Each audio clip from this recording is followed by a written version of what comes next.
If running your health business seems so hard and you're busy plugging holes, putting out fires, fixing leaks, only to realize that you've got another hole in the roof, this is for you. The single most important question to ask. And it's not, by the way, how much do you want to make? Or do you want to coach high ticket offers or big groups of people who pay you less? Hey, before we dive into this episode, I'm Deborah Atkinson. You're listening to She Means Fitness Business. And if you are watching this, any bit of this or a clip, you realize that it is dark.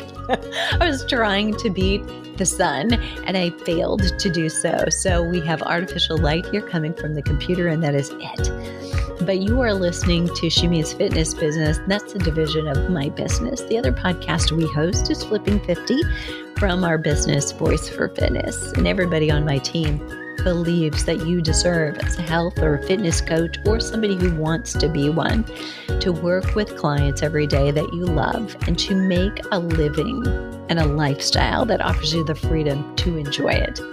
And I know that can be hard because I gutted my life after 30 years of working in fitness and being in the mid six figures with zero debt.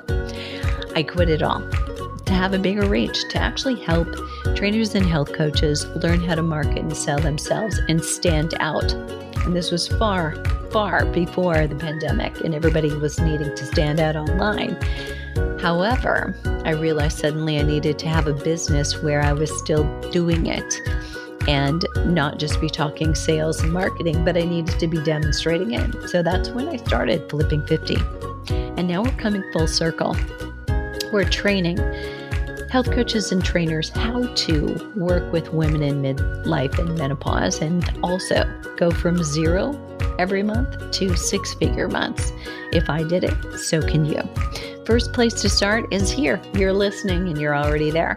Second place would be go to fitnessmarketingacademy.com/scorecard and do a self-assessment. It'll take you less than 2 minutes, but you'll find out what you do and what you don't have in place. There may be holes you need to plug in your business. And then after that, you can go to the homepage of fitnessmarketingacademy.com and take the quiz. If you're still not sure where you are, what you need, but if you need right away to get clients right now, I can help you with that. If you need to get predictable, reliable results with a method and a system that's proven to work for clients in menopause, we can help you with that. And if you, friend, have a good first world problem and you've painted yourself into a corner and really need some time and some freedom back, I can help you with that too. But you'll know which one you need, and I will hand you the right words to help you with it once you visit. Let's dive into this episode. And I can't wait to talk to you just a little bit more about how to run your health business with fewer obstacles and hiccups and a whole lot more enjoyment and flow. So I left you hanging. The single most important question to ask is, who are you? Who are you? That's the question that you have to ask and nail the answer to. That alone will help you realize how to achieve flow and how to hire the right people around you when that time comes. In order to identify why running your business seems so hard and get into a flow, I'm going to ask you several questions today so you can meet you. The questions we're going to answer in this podcast today: how do you assess your strengths and weaknesses objectively? How do you know whether you need a complement or a clone of you? And what is the definition of that, by the way? Do you know your strengths? And how have you implemented them in the last week? Could you do it better? And if so, what? And what triggers you? Big. That's a big one. When staff say they're working on or describing their roles as taking care of the stuff and the things, that triggers me, right? Just to share so that you can kind of put into perspective what bothers you. I'm sharing this with you. When my staff, I have a daily operations manager who kind of learned his tricks of the trade and what he's doing from the guy who originally was my developer and also had his finger in a lot of things in my daily operation. And that's where he got it. And it's not good. So, what I need from people that I hire is for them to be detail oriented, concise, efficient, effective, descriptive of exactly what they're doing, and to tell it to me succinctly. When I got somebody saying I do the stuff and the things, I don't know what he's doing with my time, but he's also doing that with my money, and I don't like it. So, that's a trigger for me. So, what I know from that is a little bit more about my personality. And to communicate that to staff, I need that so that I don't get triggered. And so that they realize in order to work here, work effectively and efficiently with Deborah, here, if I love my job, here's what I can do to do it better, more effectively, have more autonomy, and really support this business with my strengths and know what my weaknesses are. And here's one way to paint this. You really don't want to speak about your weaknesses. You want to talk about your strengths. And the more you're doing your strengths, we get stronger at doing them. Strengthening ourselves is hiring somebody who's strong at those things that you don't love to do. Because inevitably, depending on who you are probably disciplined and motivated enough. You could probably train yourself to do this. And I know this firsthand.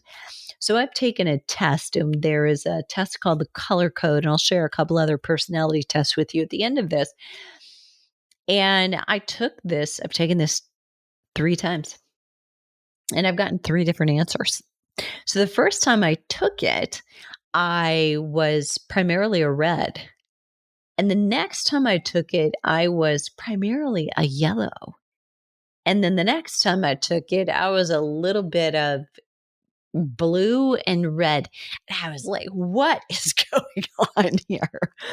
Well, the truth is, whether I am truly a red or not, red, you might guess, is kind of a quick start, likes to jump in, likes to do things quickly, make decisions fast, likes to have people do the detail oriented work so that I can make data driven decisions, but I don't want to have to dive into the weeds and go do this. I just want it done, and I want to trust it was done. And that's really important to me. I want people who love getting up in the morning and diving into the data, collecting all the data, scraping it out so that I can see it and we can hunt it down and we know and trust it. I want people who love doing that because I want them to love their jobs too. I don't want anybody to be doing something like that doesn't like it, because if that were the case, they're too much like me and I don't necessarily have a place for them until maybe I'm doing so much coaching or I'm doing so much design of the programs that we're delivering that I need a clone that's just like me. So I just defined for you, complement. Do you need somebody who complements you, who will do the things you absolutely hate and they love it? Or do you need a clone of you because you are someone who is out of time to do the things, or really no longer want, maybe you've loved the coaching, you want somebody who would coach just like you, but not you, right? That is the definition of a clone. So you've got to know which of those things do you need. But you've got to be able to identify your strengths. So I'm going to help you do that. And in doing this, I will also be helping you with questions that would be great interview questions for you when you are hiring somebody, but only when you know who you are. Do you remember the movie Runaway Bride with Richard Gere and Julia Roberts? How can you not remember that? 2 gorgeous people, right? Epic, iconic, but she didn't know what kind of eggs she liked. She had to figure it out. She kept marrying all these different guys and she would eat whatever eggs they liked. She would adopt whatever they did. But she didn't really have this is who she is. I think her name was Maggie. I could be wrong on that.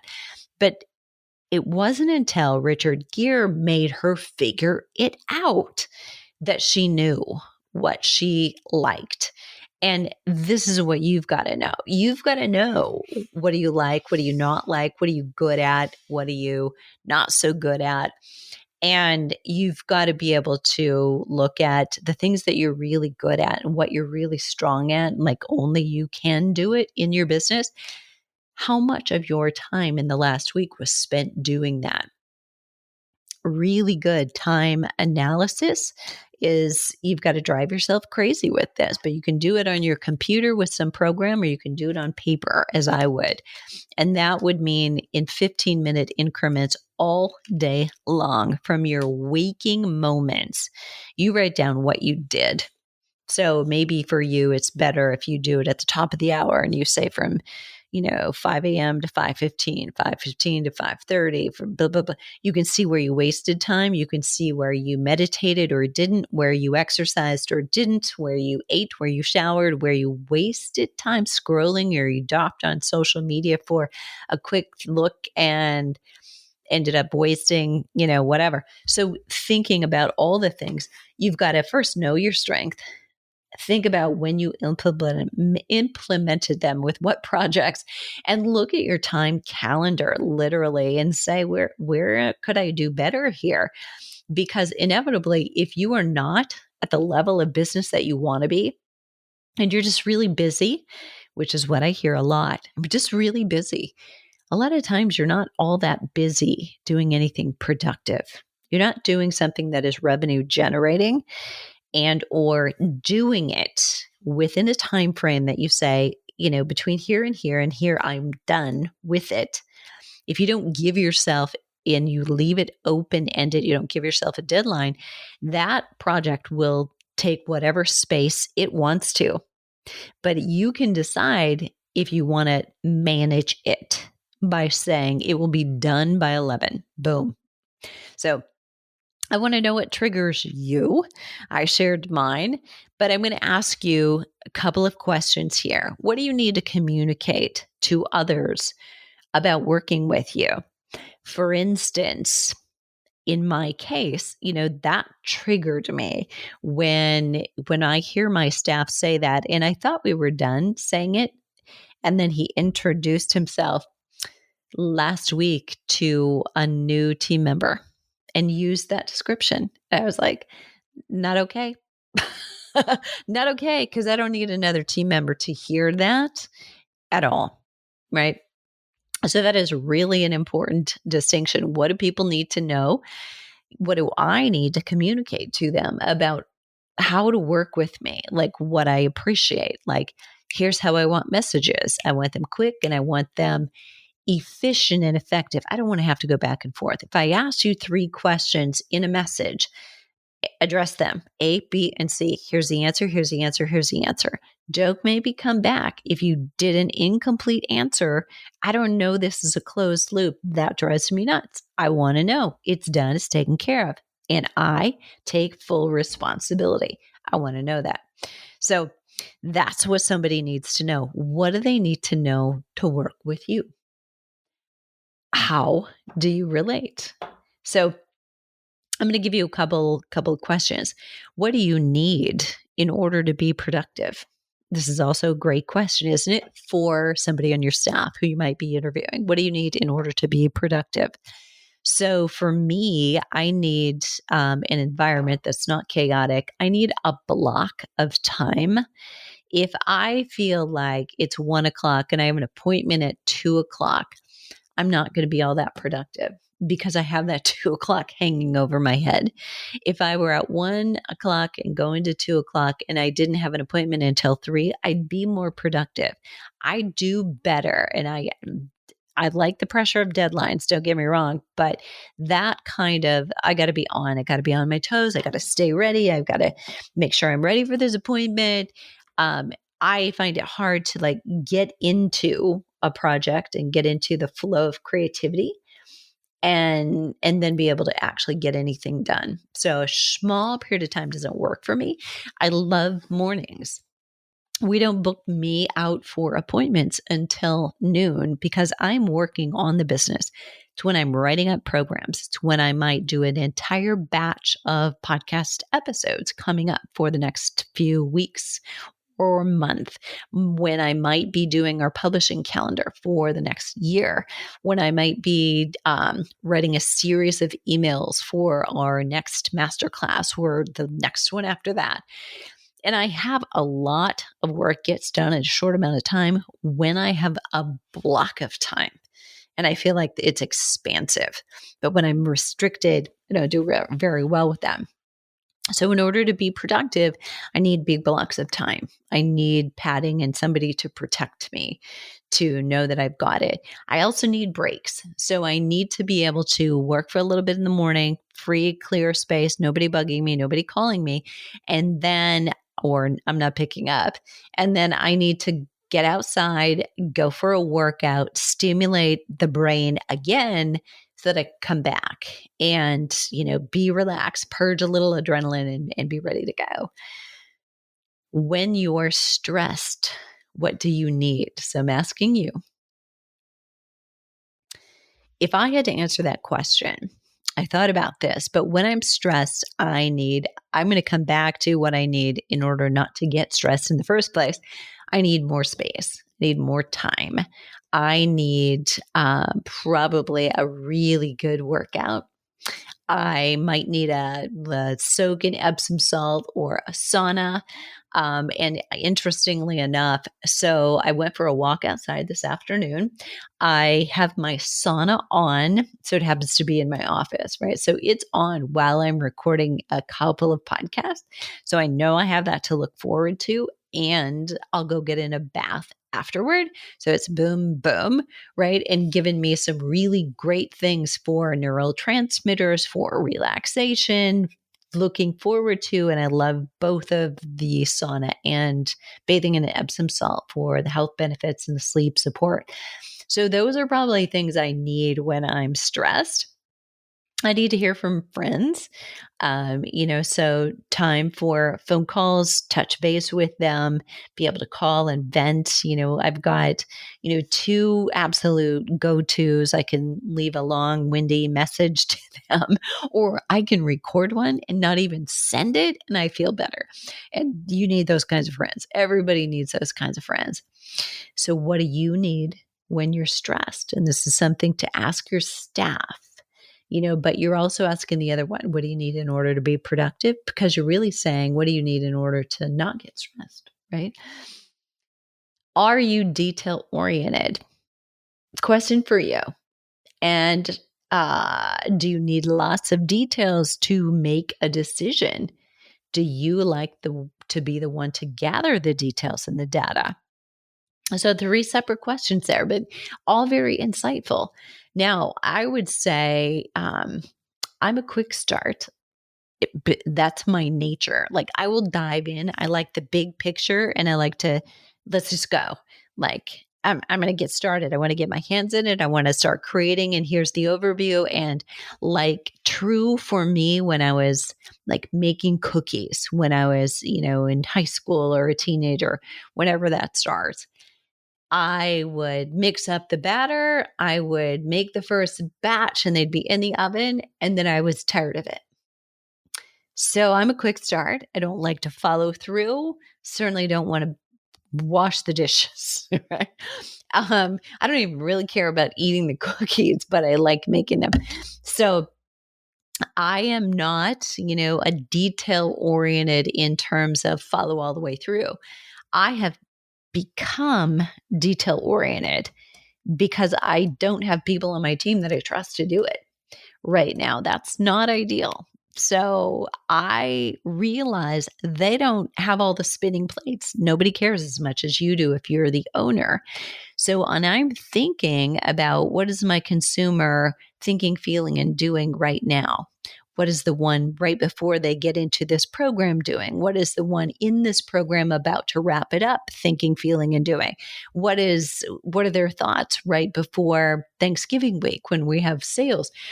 What's their experience as they go to our checkout and they read the description? What's their experience if they see a typo? right? What's their experience if they get an email and they can't figure out why they got it because they're already in a program and they're being sold something? Those are detail oriented things I would rather not have to think about, but I do because I don't have the right person on my staff thinking about them. So this is something to keep in mind. This is a wish, right? So I thought I had the right person, but this person is not detail oriented. They have a bandwidth for doing things that they can implement things they're told, but they're not thinking outside of the box about my customer. And this is really important, right? Do you know who you have on your team? And if you do, you know where the holes are. You can plug them in. This is important. So I've trained myself to be detail oriented, but having to do that stresses me out. So what I would need somebody to show up who is thinking about these things before I have to ask about them. Do you need a lot of details to make a decision? If I were to answer that, I would say yes. I need the details in front of me, but I don't want to gather them. I want somebody to come to me with a report and say, what was my ad spend? What was the ROI? What was the cost of each ad? What was the conversion rate on each one of these ads? Is this worth doing again or not? Do we tweak the image? Do we tweak the copy? What makes this a more valuable ad and what makes this a place where I throw my money, right? Good questions to ask.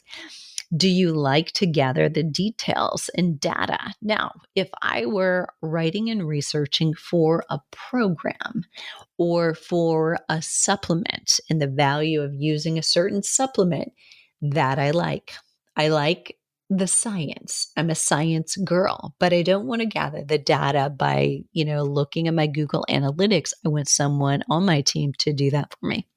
So know your strengths, know where you should be spending time to charge your batteries. And some of that, science deep dive, I have found you can't hire, a VA from the Philippines to do some of those things. They don't understand what you're looking for. You have to hire somebody who has a bit more education, in this case, potentially a clone, who's good at research in the way that you want that research done. So, there has to be really great communication in order to probably have that VA from the Philippines be able to handle something like that. Do you need data to make decisions? Do you want to be the one to collect that data? And think we've already kind of covered that in terms of the details. But I want you to answer these questions for yourself. If you run a health business and it's seeming hard, try these things. So there are tests like the Kolbe test. It'll give you 4 different numbers on, are you a fact finder? How is your follow through? Are you a quick start? Like you'll jump right in. And then there's a 4th one. It's not coming to my mind. There's the color code I mentioned. Red is probably very like quick start, you're fiery, you're like, this is what I want, make this happen. If you were a yellow, you're like a happy, like always happy. You're the person who likes to party and like to have fun. If you're blue, you're kind of an implementer and you're very empathetic and kind of emotional, take care of people. If you're white, and there's probably the fewest people are white, and there's nothing bad about any of them, and they all have good qualities. Nothing is necessarily bad about them, but it would be if I were a red, I would need to be careful if I were working with a yellow, because I am like, get it done, getting it done efficiently, effectively, and fast. And air free is fun for me, but I don't want to have a party while I'm doing it. Like, I don't want to be telling jokes and laughing in between. Can we just get it done? Like, that's how I run meetings. And to all the yellows on my team, that's probably not working for them. And that's what you need to know too. So there's Kolbe, there's color code, there's DISC personality, there's the Enneagram. They can reveal how you make your decisions, but ultimately they point out why certain things will irritate you, motivate you, drain you, or inspire you. And most of us want more motivation and inspiration. You will also learn how you relate to others and why you need them on your team to relate to customers in a way that you cannot. This I know about myself. So, again, because I'm a red, mostly a quick start, at least when it comes to work. And I'm still working through, have I trained myself to do that? Because, when I was 49, I started over, I gutted my life. And prior to that, I had also been in a management position, and that is not a popular place to be, by the way. You have to run the numbers and you do it with people. And people people have their own personalities. So you have to demand things of them. You have to ask them to perform and sometimes do things they don't want to do. You cannot be running for the popularity contest. You have to, get it done. And ideally, you manage them in a positive way or you lose them.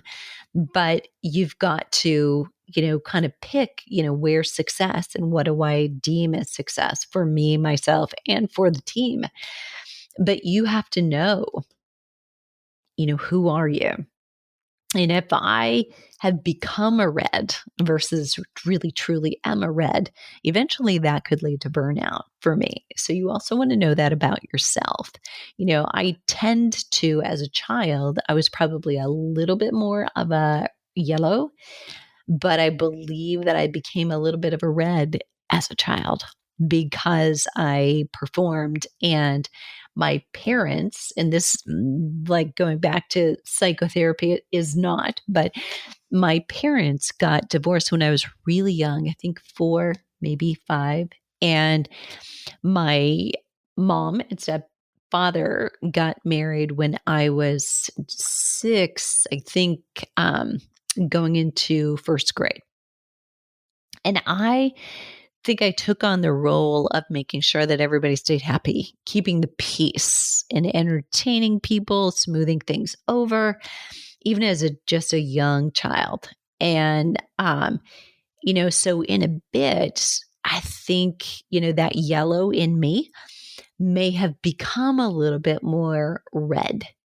Yeah, because I needed to manage the situation, for whatever reasons. I wasn't feeling threatened. There was, it was a lovely home that I went into, but, during a very impressionable time, my parents got divorced. And I'm sure that that left some kind of a scar, or a wound. And so it changes all of us. And you, from your experiences then, as well as now, and any transitions that you've gone through may have changed the way you're operating. So you really want to ask, is this really me? Or, do I need some support in getting back to things that are fun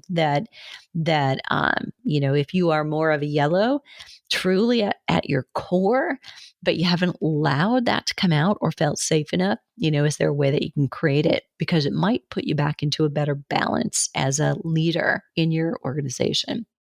So, thinking about my customer support box, my quick start, after we grew to a certain point in capacity and needed a support box, I could no longer just answer those questions. I realized that I had too short a fuse, in my patience with people who weren't all that nice, wasn't really good. And so having somebody come in to serve that role really, really has helped me because I don't belong in there and don't do well in there. So it can trigger me when people are demanding or didn't read what very transparently is there for them to read. But a customer support person comes in expecting that they're going to get that and knowing that's their role.